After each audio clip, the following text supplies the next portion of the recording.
Mapagpalang araw po sa ating lahat. Ako po si Emmanuel O. Alejandre. Ito po ang aking reflection or daily devotion para sa ngayong November 24. And for today is our last day for our weekly series of Harnessing the Power of Words. And this day's focus will be all about how to speak by the Spirit. Makikita natin ito sa 1 Corinthians chapter 2 verse 13 na nagsasabing, "This is what we speak, not in words taught us by human wisdom, but in words taught by the Spirit, explaining spiritual realities with Spirit-taught words." Or sa Tagalog, kaya nga kami ay nangangaral hindi sa pamamagitan ng karunungan ng tao, kundi sa pamamagitan ng Espiritu.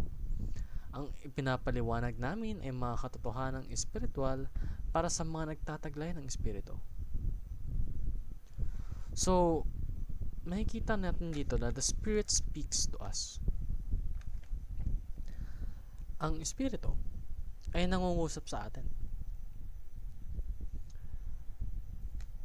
At the same time, the Spirit speaks through us. So, ginagamit tayo ng Espiritu upang magsalita sa mga kapwa natin. Because the Spirit empowers our words. Dahil kapag nagsalita ang Spirit through us, yung mga nababanggit nating salita ay tunay na makapangyarihan. Ito yung mga salitang nakakalugod sa Panginoon. Mga salitang nakakapagpabago at nakaka-impluwensya ng mga buhay ng tao. So, receive words from the Spirit. Whenever you feel na you are being watched and you are being taught by the Spirit, absorb it. Aralin mo talaga. And you should speak through the Spirit.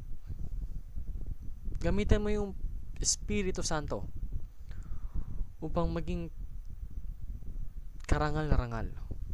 For someone to be full of honor, they should speak through the Spirit and harness the power of words by the Spirit. Yun lamang po ang aking daily devotion. Maraming salamat sa pakikinig. Pagpalain po tayong lahat and let us all give glory to God. Amen.